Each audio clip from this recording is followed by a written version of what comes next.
that committee meeting lead to a more involved relationship with Christine Moore?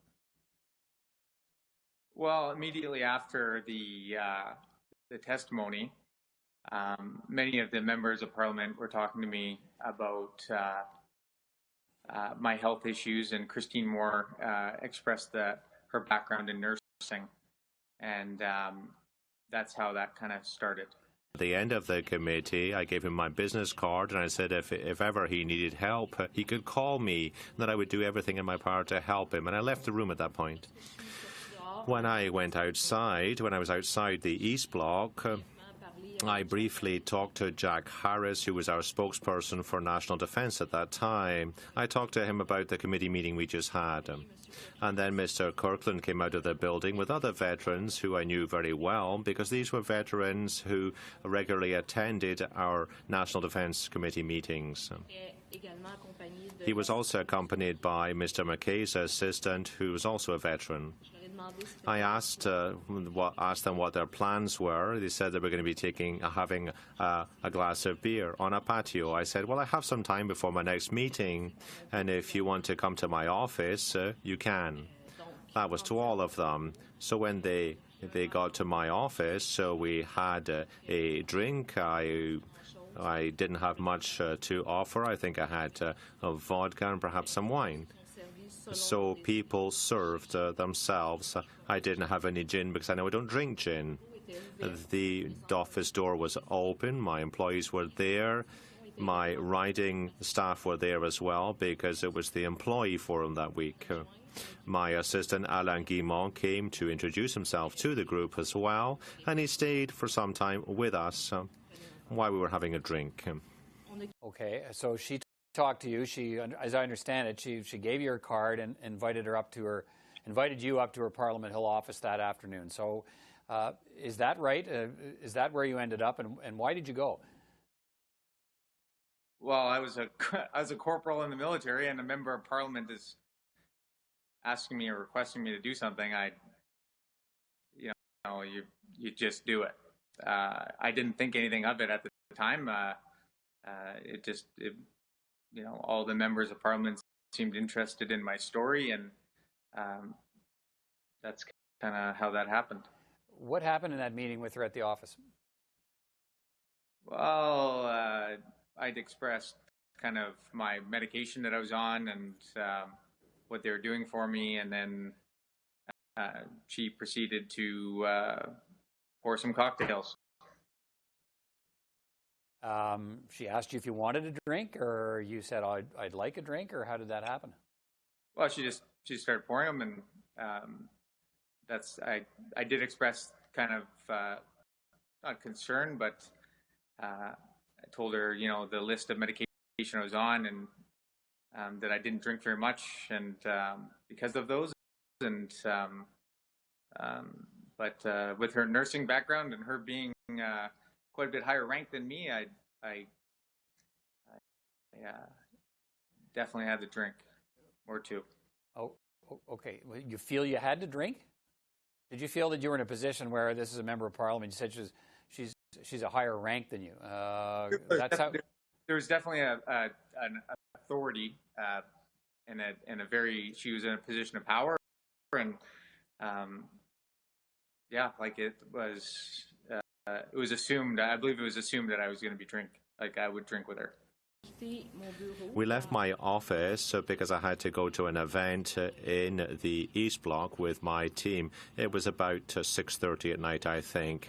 At that event in the East Bloc, I received a text from Mr. Kirkland asking me to meet him and to meet Mr. McKay's assistant on Spark Street. Mr. Kirkland and Mr. McKay's assistant were having a drink when we got there. It was very, very nice. We took some photos on the patio using Mr. Kirkland's telephone, and he sent them to me afterwards. My assistants, my riding assistants, Jocelyn Collet, Yves Gaumont, came to join us for a brief period as well. And then I went back to my office to get ready for a vote. In my office, Mr. Kirkland came to my office with me. When we got there, we talked briefly, and Mr. Kirkland gave me a kiss. I kissed him back. He tried to take my clothes off. I said, well, I'd like to, but I don't have the time. The bells are ringing, and I was really afraid that my staff would walk in. He said, please, don't go and vote. Stay with me. I said, I can't do that. I have to vote as part of my job. So we both left my office, and I ran to the house to vote. And the vote started at 6:45. Mr. Kirkland went to his hotel. During the vote, he sent me a text to ask me to come to his hotel after the vote. I said I would. I got there about midnight. He was waiting for me at reception. He finished his drink at the bar. We went up to his room. We had sexual relations in his room at that time. So you end up spending the night together at an Ottawa hotel after you've had some drinks in her office. So to be clear, was this a sexual relationship? Yes. Yeah. Okay. So some people would say this sounds like a consensual encounter. What do you say about that? Well, it's so here's the thing. Like, I'm not claiming rape. I'm not even coming forward with any of this stuff. Like, this is you guys have been coming to me. It was very common knowledge. I just found the hypocrisy of what was going on with Erin Weir and her taking this position of like an ethical warrior just be kind of like ironic. And she was in a position of authority. I was in emotion. I was just asked to do something like a very emotional presentation. And could you imagine if I was a girl and the member of parliament was a female, like or a male, sorry, that it would be a very different position right now. So again, I'm not like coming forward claiming like yelling rape or anything. I just what I am saying is that there was a definite difference in hierarchy, and that's about it. Before we left each other, he said that he wanted to see me again. I said, well, I'd like to too. Then we sent each other texts, we communicated via telephone and social media. Okay, let me get a little more of the story here. After the night at the hotel, you said that she went on to send you explicit messages. She arranged a trip to meet you in Saskatchewan. I think it was a year later. What did you tell her when she showed up to visit you? Well, I expressed that, you know, we weren't going to be in a relationship. Like it was very, you know, I forget how he described it with, it wasn't just social cues that she was not picking up on. Like, I was very straightforward and just expressed that there was nothing going to be further. He said, well, I want to come to Abitibi to come and see you. I told my parents about this, 21st of June 2013. He sent me his flight schedule by email. A few days before his trip, he said that his ex-wife had discovered that he was coming, and she didn't want him to come to Abitibi. He said, well, that if people realized this, it would create problems. She was very, very angry. He wanted to see me. I said, well, let's find a solution. And that's when I suggested that we would meet outside Brandon, 2 hours from Brandon. When we were at Kenuzi, we spent a lot of time in our hotel room. We went to the casino. We went to the beach. He seemed very happy. He told me he loved me several times, in fact. It was a great vacation, at least in my opinion it was. And then he took an apartment. He said he couldn't live with his wife anymore. So you say you made it clear to her that you were not interested in pursuing a relationship with her, and how did she take that? Not great, but you know, it is what it is, and she continued to persist in trying to communicate with me. And again, I told her that you know, with her position of authority and everything, I just felt really uncomfortable, and yeah, that's about it. And a few weeks later, as I understand it, she showed up then at your residence in Brandon, and you say uninvited. I said, well, I'll come and visit you in Brandon. He said, yes, do that. I sent him my flight plan 2 days before I was due to get there.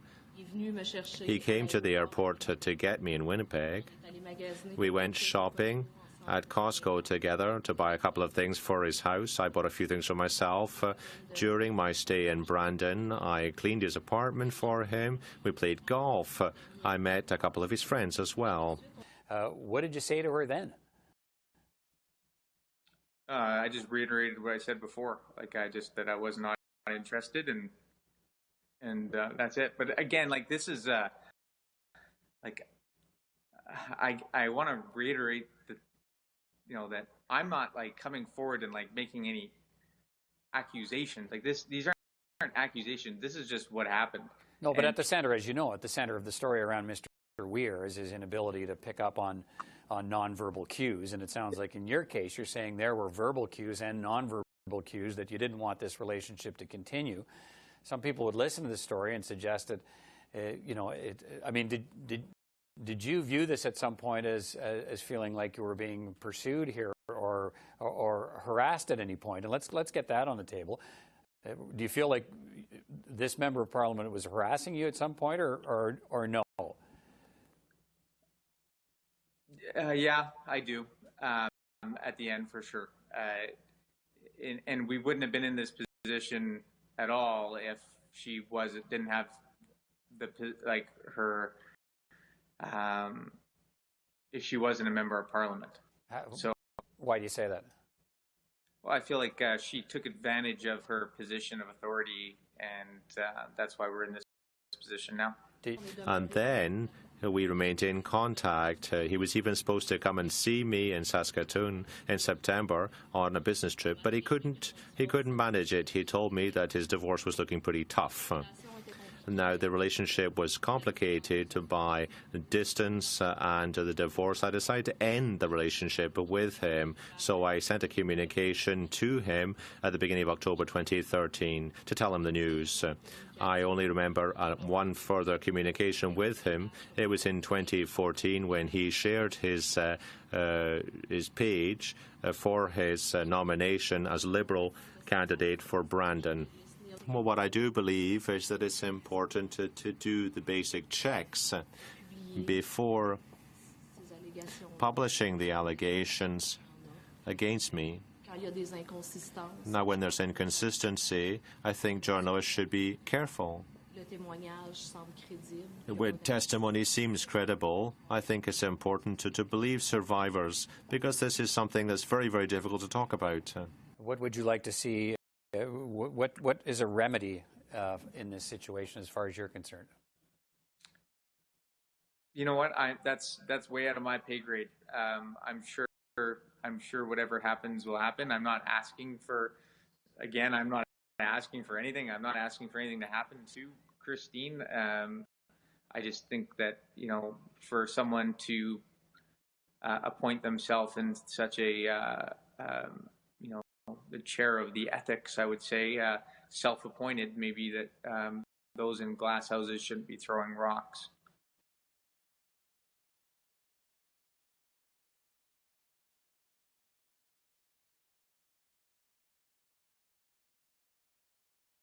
Jagmeet Singh calls the investigation thorough. He says it heard from several witnesses, but one witness it didn't hear from is Glen Kirkland. I've never gotten an opportunity to tell my side to the NDP investigator. The NDP says Kirkland was offered a chance to speak but turned it down. Kirkland says his lawyer at first told him not to talk about Moore, but that he later tried to contact the investigator anyway. If they're saying that I didn't participate, they're lying. Because why would I give a TV interview and not give an interview to an internal investigator?